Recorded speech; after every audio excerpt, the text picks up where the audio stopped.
The Banowetz Podcast. Welcome back to the Banowetz Marketing Podcast. We're joining you for the first time ever via Zoom since we are all working from home in today's day and age because of the health issues that our world is experiencing right now. And Jenn and I are super excited to be hosting this podcast with the one and only Jamie Swanson. So thanks for coming on, Jamie. And for those who don't know who she is, so Jamie is the owner of both of the personal branding photography course. And originally, prior to that, she was the owner of TheModernTog, which is retired. Is that correct, Jamie? Yeah, I mean, it was a marketing course. Mostly everything was at TheModernTog, which is the website with all the stuff on it.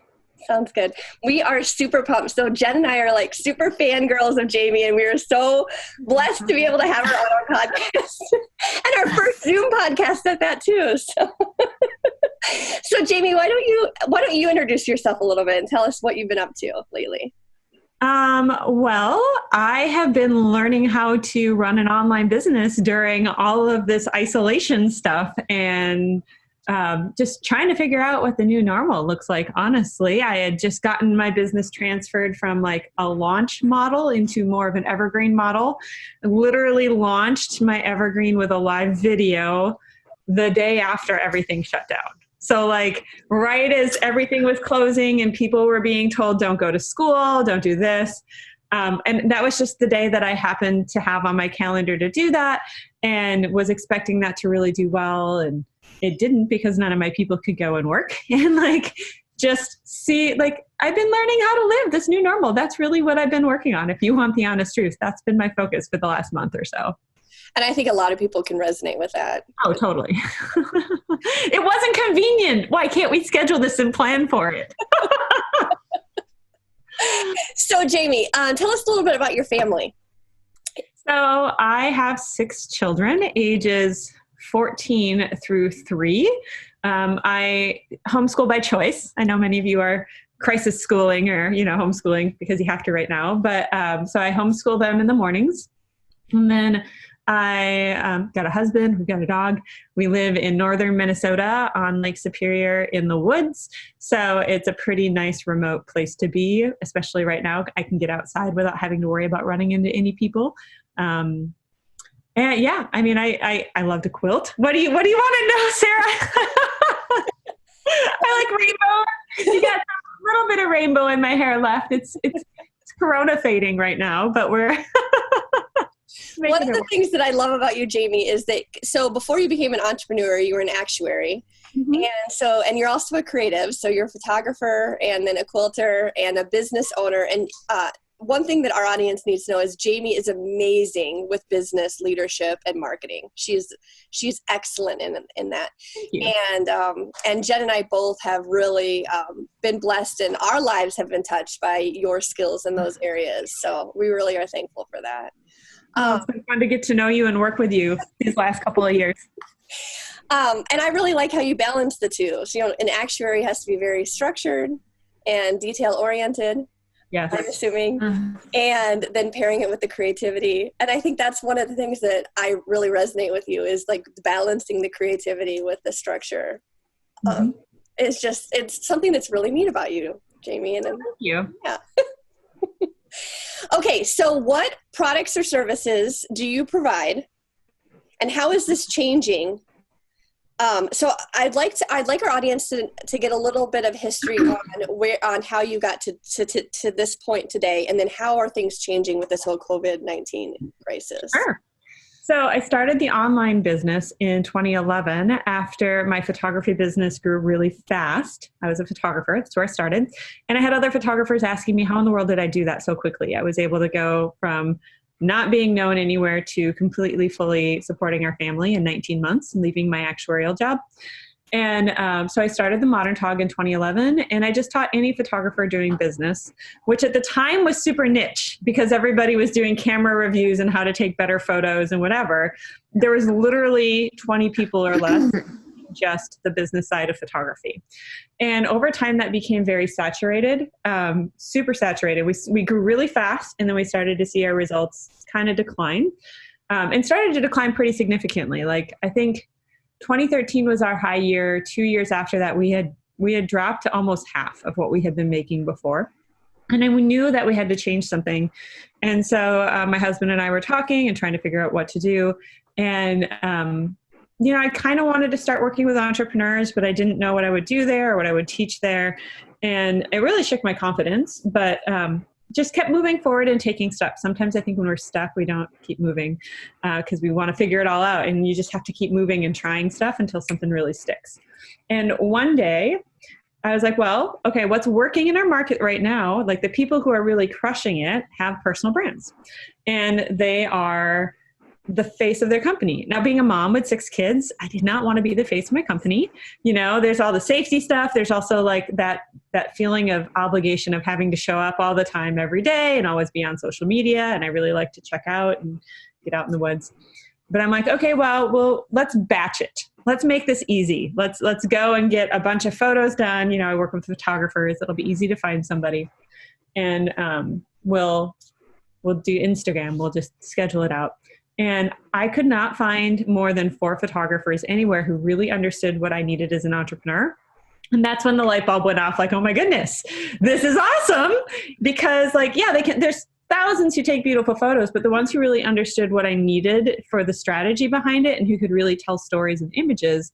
Because professional photos are nice, but if they don't have the strategy and the storytelling behind them, they're never going to capture attention. And marketing is all about capturing attention. When you can capture attention in a split second, then they dive in and they read the content and they engage with the content or they watch the video. You've got to have that image to grab them. And so nobody was communicating that they understood this. And so light bulb went off. I went to my photographers and I said, we're going to, there's this new thing, you should do it. And I ended up launching a beta course on personal brand photography and just totally niched down into that. That was just over 2 years ago. And I teach a 6-week course on how to pivot a photography business into personal brand photography. Everything from explaining who the clients are, what kind of web assets you need, what the workflow should look like, to how do you actually take a photo that's going to help an entrepreneur grow their audience and actually get more clients instead of just look good. Yes, they should look good, but also you should have that strategy piece. And then the marketing. How do you actually do this? How do you price it? How do you find clients? How do you get more clients? And then on the back end of that, people wanted to continue working with me and I didn't have anything and I didn't want to do high-end coaching.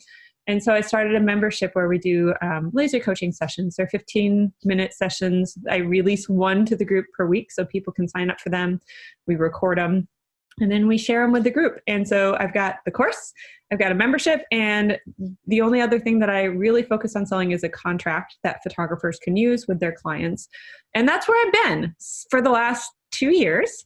And I've loved it. It's grown really fast. We went from this launch model and this big event type thing to just switching over to an evergreen model.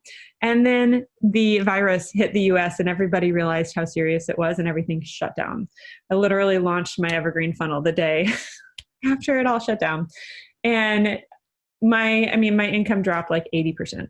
And I went into like frantic work mode because that's what I do when I try and, work harder, work smarter, do everything you possibly can. And it wasn't helping because there was so much fear. Photographers couldn't shoot. And so it's already a hard time for photographers. For many of them have had the winter season, and spring and summer is when they get to start working with clients again. Or a lot of people put sessions off until the weather is nicer and they couldn't. So money's already tight in spring, but then it was really tight. So even though I was still helping some of them book clients through this funnel, most of them were hanging out of their money, and rightly so. So I've basically had to take some time to sit down and say, a year from now, when I look back on this time, what's the truest and most beautiful story of how I could have handled it that I want to be able to have lived? And that's a question that I modified from Glennon Doyle's from her book, Untamed, but I modified it for business. And I just took an entire evening and kind of reflected on that and journaled because I was getting sucked into the story of, we're going to lose everything. Our income is way lower. Like, how can we go on? And I had to rewrite it and say, okay, what do I want to be? And it's like, I want to inspire and I want to use this time to really reevaluate where I am, what I'm passionate about, what I want to, what else could I do? Like what might be fun to try, since working harder doesn't bring more income in right now. And so, I'm doing what I need to sustain. I'm definitely not dropping the personal brand photography stuff because I do enjoy that very much. And I know and believe that there's going to be more online entrepreneurs than ever once this is over. So it's going to be really good for photographers. But in the meantime, I'm applied for all the help that you can get out there, which has given me a little bit of a cushion, not a ton, but at least enough to be able to sit back and say, okay, well, what could I do that one will inspire people, but also share some of the other stuff that I don't share. So I'm going to probably next week, because I'm a crazy quick start and I fully believe that done is better than perfect and that we can create something better together versus just me trying to make it and shove it on people. I'm going to be launching a beta course teaching how I build culture in my business and really create clients who want to tell all their friends about you and really have this shared identity and feel like they're a part of a bigger movement and not just a buyer, if that makes sense. So that's where I'm at right now. We'll see. I'm still trying to scribble out the framework and get everything ready to go so that I can actually launch this. But it's not going to be perfect, but it's going to be really fun. So that's where I'm headed. Jamie, I love that you said done is better than perfect. I'm wondering, do you have fear of failure? I don't hear fear of failure in done better than perfect. But for me, I'm sitting here thinking, of course it's going to be awesome because Jamie, but if I had to do it, I would be like, well, I'll try it, but it might suck and then I'll be really sad. So tell me, do you feel what if it doesn't go well? Or are you like, whatevs, it's all good, I'll just do something else? Yeah, well, there's the nice thing about this is that I know I've got a successful business when this isolation stuff isn't going on. And I know that everything is going to pick back up when that's done. And so, or I assume, I'm trusting that. Maybe it won't, but for now, I have no reason not to believe it's not going to work great when I'm done. And so that takes away a lot of the pressure. Part of the reason I hadn't gone into this sooner, even though I've loved this topic, I have geeked out with friends over this topic for months, maybe even 2 years, 3 years. It's just something that I love. But there's some freedom in that. It's I don't have this huge audience in the entrepreneur space. It's not really meant for photographers. It's a totally different audience. Well, why not try? If I get 2 people, those 2 people are going to get one crazy experience with me. We're going to work together. For real. Maybe Sarah and me. Maybe Sarah and I will be your 2 people. We'll at least be your 2 people. That's kind of how I look at it is, it's this right now can be a really beautiful opportunity. And I know there's stress and I'm not saying I'm immune to the stress and the fear and whatever, but I have learned that if I operate from a place of fear, I just make terrible decisions. And I don't make decisions that are really going to set me up for success. If I'm afraid that it's not going to work, so I'm not going to put any money into marketing or what, and I don't do a lot for a beta. Normally what I like to do is the same amount of money that I would make if I sell one person into the course when I beta something. Just so this is going to be $4.99. So I'll probably take $500 and make that my ad budget and run a few ads, not a lot, just a few, and I'm willing to let go of one. So I'll break even. If I only have one person in it, then that person and I, we're going to meet, we're going to make it amazing. And I'm still committed to serving just one person. It's okay. It's a beta thing, but that might also show me that either I need to switch my messaging or, I need to change how I market or, there's fear. There's always fear. The day 2, I'll put it out there and, very few people respond on the first day. Usually it's all the last day. And that second day, I don't care how many times I've sold something or launched something. I don't care how many times I've done enrollment and I've had over 1,000 people take my other course, the story session system. And when that day 2 comes along, when I have it an open cart period, I am always everybody hates me. This is never going to go. Nobody's going to sign up. It's just natural when we put ourselves out there vulnerably to feel that I call it the hinge moment. It's you put, you're kind of, the door could swing open or could swing closed. You don't really know what's going to happen, but it's just so uncertain and vulnerable. You're on that hinge. And I know the next, you just keep going. And the last day it's going to be like, woo, we did this. But like, it's scary. And so I try and not have expectations as much as possible coming in, because when you have those expectations, that's what causes a lot of that disappointment. Like if I was expecting 1,000 people in a beta course, I'm going to be disappointed. If I'm just expecting 1 or 2 people to come in and help me make something amazing, well, then I'm going to hopefully crush it, and be excited. But if I come into this just saying, I'm just going to try it. If it doesn't work, that means I try something else, or I shift my messaging, or I find something people actually want, So I have fear, but I've been doing this long enough to know, and I've failed. I've absolutely failed. But you learn more from the failure than you do from the successes. And it's not as scary. You learn that your value isn't defined by the failures, or at least I've had to learn that. That's been the hard lesson. And I don't know if that helps a lot, but it's just some point you have to do it. If you don't take action, you don't do anything. You've got to just keep moving, and you can't move a parked car, and it is scary to think that, oh my gosh, like this could be a failure and what will people say, whatever. You just, at some point you just got to say, well, like I'll never reach my dreams if I don't try. And if I try and it fails, then we try something else, or we pivot again, or, I think a lot of this is being flexible and just knowing what you know. I'm not afraid of not being able to help people get results, because this is something that I've done. I'm more afraid of not being able to communicate it well to them.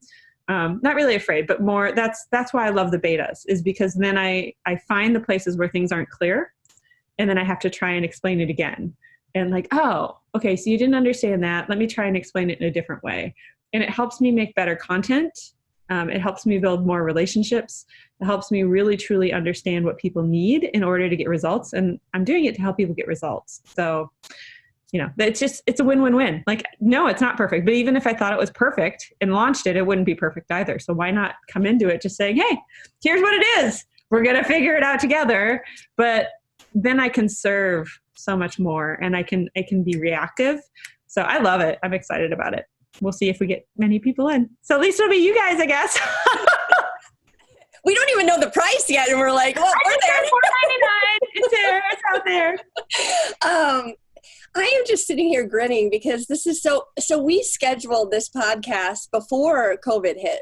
And it's just amazing. It's just amazing to sit here and think, I am so blessed that your message about, because I had mentioned to you over 2 years ago, I had said, I really wish that you would teach this to entrepreneurs as a whole and not just geared towards the photography industry. And you were like, well, no, I'm really focused on photographers right now. And now you have to. And I see this as, the start of something really, really amazing. I mean, you've been doing amazing things. Like, you are a big name in the photography industry. And I think people need to realize that, like, Jamie is a big name in the photography industry, and to take the knowledge you have there and make it explode into all the people who are not photographers I'm just really blessed and thankful. Thank you, Sarah. To be one of the first people to like publicly hear about this. True. I'm like cheerleading for you. I'm like, hey, go. But then also to have this conversation with you before it starts and everything. And I think it's going to go amazing. I think it's going to go amazing. And then on the other hand too, Jenn and I have been working on creating our own training, and we are definitely stuck in that perfectionistic mode. We have been building this since January. Okay. And we are not. We cannot get it done. It has to be perfect. And it is. What is it that you're working on that's getting you stuck? I'm coaching you. I should just stop. No, definitely. Tell us. Go ahead, Sarah. What are you stuck on? What's not done that would need to be done before you launch? We are creating a course that teaches businesses how to podcast. Okay, awesome. And we have our sales funnel done. We have Jenn's a teacher. So she has a teaching background. So she's put the outline together, and I have it all right here. Our outlines and everything that I need teaching and stuff, and I need to record the videos. I do need to record the videos, and then we need to launch it. And I just want everything to be perfect. So we keep going over all the materials because we have a bunch of free PDFs and that our graphic designer has put together, and our another marketing person on our team has written a ton of content to add an extra free value.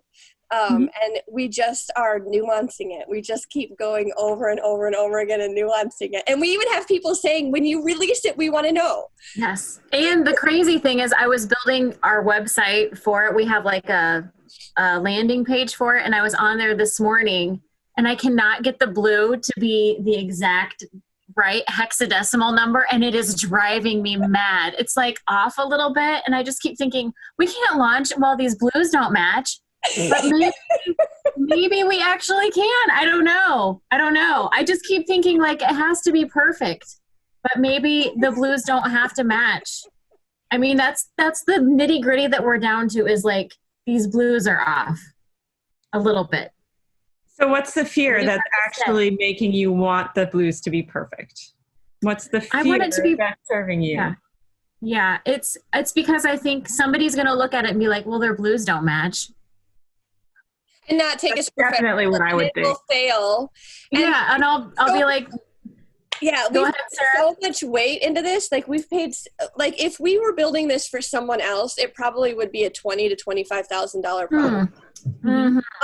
With all the time and energy we've put into it. And so it's like, we've worked so hard on something. We don't want it to fail. And the reason we're even doing it is to meet goals. Like, Jenn would like to be full-time. And so we're trying to build something where we can grow Banowetz Marketing. And so there's this weight of, this isn't just for fun. This is for us to accomplish our dream. Right.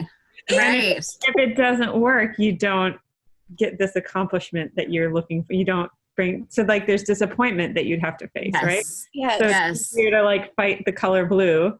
Right. Throwing it out there and just saying, let's do this together. Yeah. You know, like, whenever I find myself hesitating or getting stuck on that stuff, I just have to say, okay, what is really serving me in this fear? Like, what is it that not launching makes possible for me to feel comfortable about? Does that make sense? It's hard to communicate, but like, and normally it comes down to, oh, I won't be judged, or, oh, I won't have to face this failure, or, oh, well, if this doesn't work, this is the meaning I've attached to it, which I don't want to have to like risk.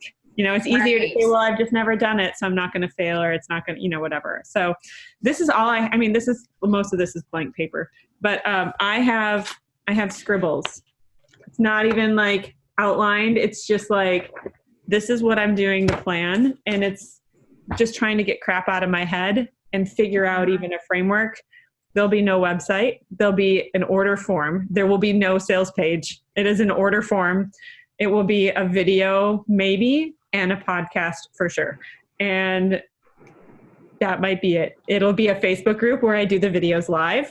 And if it's like the beta course for the personal brand photography, I did the outline usually 20 minutes before I went live, scribbled like, oh my gosh, right now. You know, I had the big form. But what happened was, as I was doing it, I would do a lesson, and then people would ask questions. And it was like, oh, I need to add this in, or that's what the next lesson should be. I thought it should be this. Like, you know, I'd have lesson 1, lesson 2 over here, but really they needed lesson 1.5 in the middle, because otherwise lesson 2 would never make sense. And so I knew, like, my goal was to, instead of giving people everything I knew, which is what I did with MarketTog, which was marketing for photographers, where people would get stuck the third weekend because it was all of web design and SEO, like everything I knew about that, and content marketing in one module, one of 6 modules. You know, like I had these massive, crazy modules, and it was phenomenal, but people would never finish. They would get stuck because there was so much to do. And I wanted to explain the why. And I think in part it was to show my authority. And I thought they needed it, but there's so much information out there now that I've totally shifted into what's the minimum amount of stuff I can give people to help them get a result. Like, they don't care about all the different kinds of softwares that could, you know, the email list providers. They don't care that there's like 100 of them. I don't need to compare and contrast. I just need to say, here's what I recommend. Here's the strategy you should use. Here's the minimum amount of stuff you need to do. And it's a totally different mindset because we think that people want everything, but nobody has time anymore. We don't have the attention. And so if I can give them a script and say, post this and you're going to book clients and you don't have to think about it, like they're thrilled because they got what they wanted with as little work as possible. And so that's the part, that's what all this paper that I'm sifting through is. There's a ton of junk that I do and it's phenomenally effective, but what is the minimum that I need to teach that will make it as fast and easy as possible for people to get through it, for them to understand it and start getting results? Because that's what we want. We want shortcuts, right? You know, but not like I'm doing this wrong shortcut. Like I just want the clearest, simplest path with the big stuff that really matters. And it's changed everything. It's definitely got more people to actually do and finish the story session system that I put together, but it also has gotten results better because they're not wasting time doing stuff that doesn't matter, keeping busy so they don't have to actually be successful. Does that make sense? Well, that not only does that make sense, but as someone who did both MarketTog, which was pre-recorded lessons that you logged in and did, and the personal branding beta course, which was all live. And I didn't finish MarketTog. I didn't finish it. I did the personal branding beta course. And so I can tell the difference. So what you're saying, it does make sense. I've been the beneficiary of that. And then also what I now remember thinking, you were talking about whether you do a beta course or you just take this time to get it all ready. I needed that course right then. That's why I signed up for the beta course, was because I remember I was with my husband at a hotel right between Christmas and New Year's that year that you started talking about the beta course, and your live video popped up and I was like putting on my makeup and listening to it. And I was like, I need this. And you were trying to decide if you were going to like release it as a beta or wait. And I'm like, no, I need this right now. I need you to do this as a beta course. And then as I did it, I'm like, I am so thankful she just went ahead and did it as a beta course, because it would have taken you 6 months to come up with something formalized, I'm sure, because it wouldn't have been as good. Yeah. And I needed it then. 6 months later, it would have been too late for me because I started Banowetz Marketing on January 15th.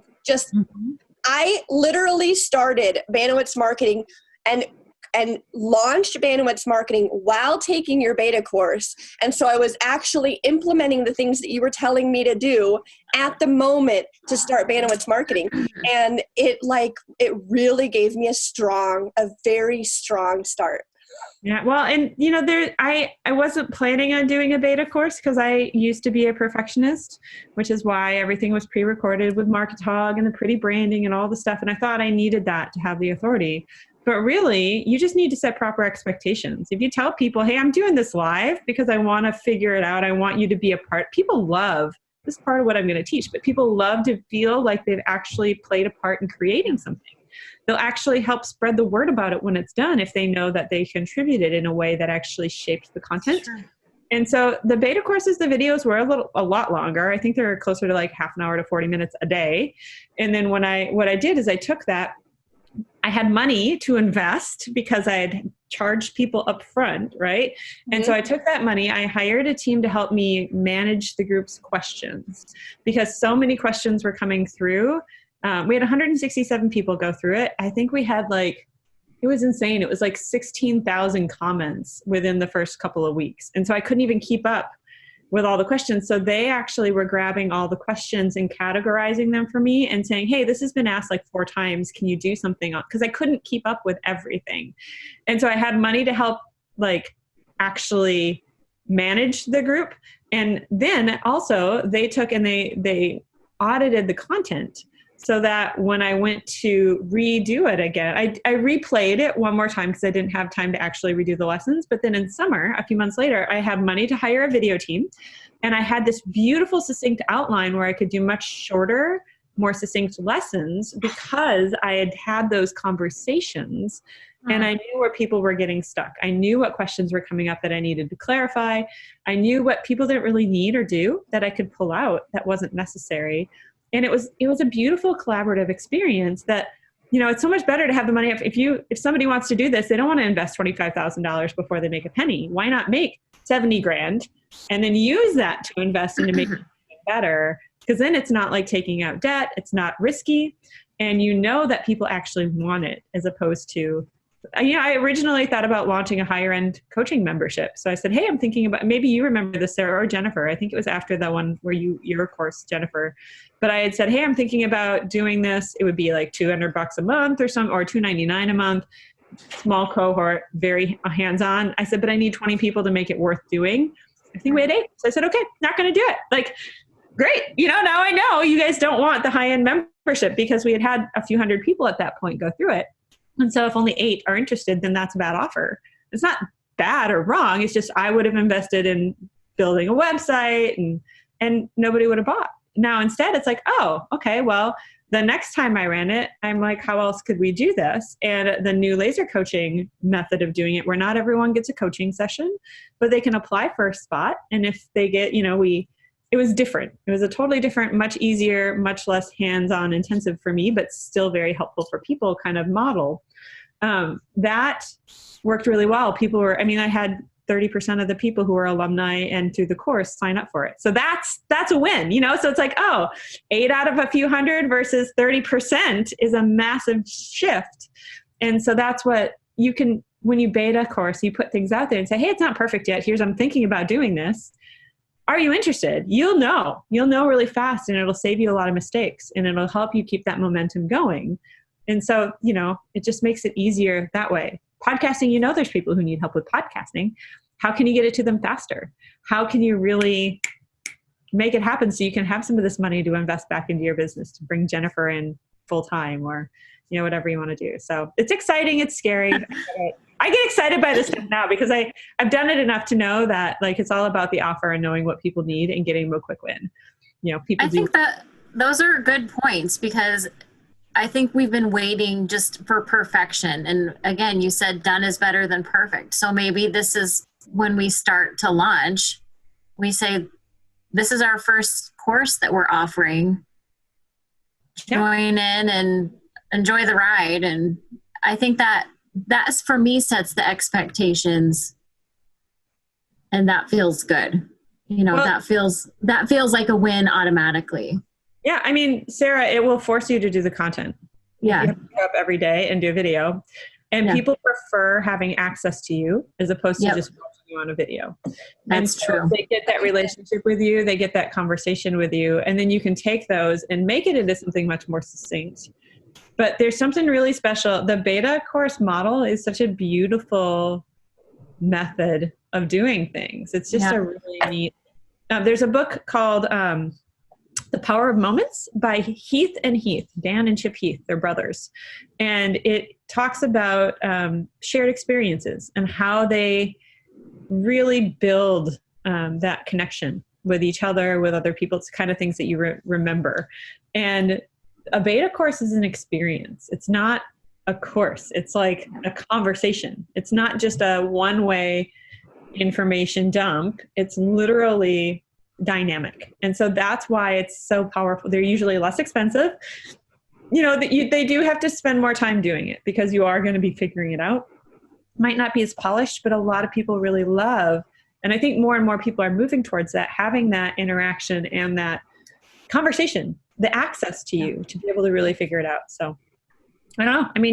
I really think you guys have plenty. You could launch it today if you wanted to, which I can see you're both laughing, but it's really we actually could, especially if we did Facebook videos, live Facebook that are recorded. We have everything. We're all just waiting on me recording these videos. So do it live and record them live, and then go back in summer and make more succinct versions of them. There you go, Jen. There you go, Sarah.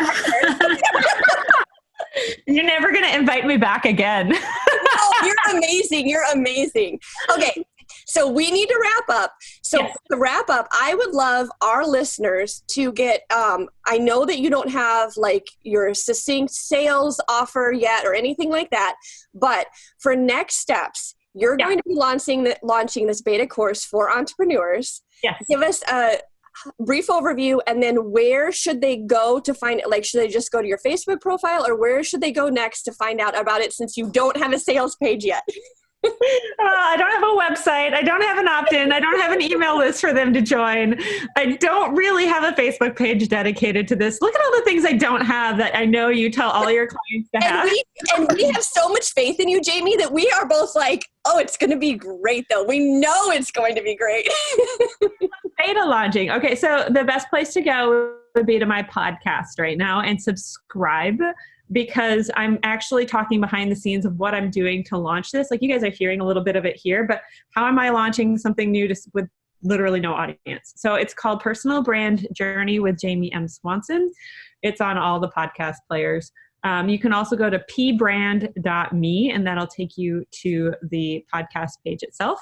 But that follow there. Eventually, when I have an opt-in or whatever, I'll be able to share. But it's going to be teaching, how do you do these kinds of, the podcast teaches the behind the scenes launching of a beta course, but the course itself is going to be about building this culture, building the Sarahs and Jenns that just like adore you so much and believe that everything you do is amazing. And really building that connection, not just with you, but with the community and the greater purpose of what you're doing in your business. So helping create a movement around your business that'll help market for you. Like, it's more than just making money. It's like, how do you actually, like, I want to save the photography industry. I genuinely believe that personal brand photography is the future of the photography industry. And so that's my deeper purpose there. And people get behind that. They want to be part of that. They want to help their friends and their colleagues in the industry, and they want it for themselves. So like, it's teaching all this stuff. It's not very succinct, still working on the messaging, but it's how you build this identity that people can assume. They can take this identity on and really become a part of a movement that's bigger than themselves, that's going to make their lives better, but also gives them the opportunity to help make other people's lives better as well. So teaching all that. That's not very succinct. It'll get you more sales. It'll help your retention stay. It'll help you have this crazy community of people who follow you, even if they don't do photography, because they're that bought into what you do, and whatever it is. So is that clear? I know I said more about it earlier when we were off the record, but and I recorded that too, so we can drop in those pieces. I think it's great. And if anyone's listening and you know Jenn or I, and you don't know Jamie yet, seriously, Jenn and I our lives have been impacted by Jamie's teaching, and Jenn's a teacher, so she knows good teaching, and Jamie's great at teaching. So yeah. It has been a blessing to have you on, Jamie. Thank you so much for being on the Banowetz Marketing Podcast. Well, thank you for having me. It's always fun to get talked up. You guys are the best. Well, you deserve it. You deserve it. Oh, well, you guys are wonderful too. It's been so fun to see how you've taken this and just ran with it and been growing, and how you're serving your clients. It's great. Thank you. It is really cool to have two of your students working together to grow something. So I love it. I love seeing my people connect with each other. So, and you're mine. I have claimed you as mine, just so you know. We'll let you claim us. So as I close this out, just make sure that you like and subscribe to all of our pages, both Jamie's and Banowetz Marketing's. And we will talk to you later. Thanks for joining us for this podcast. Bye.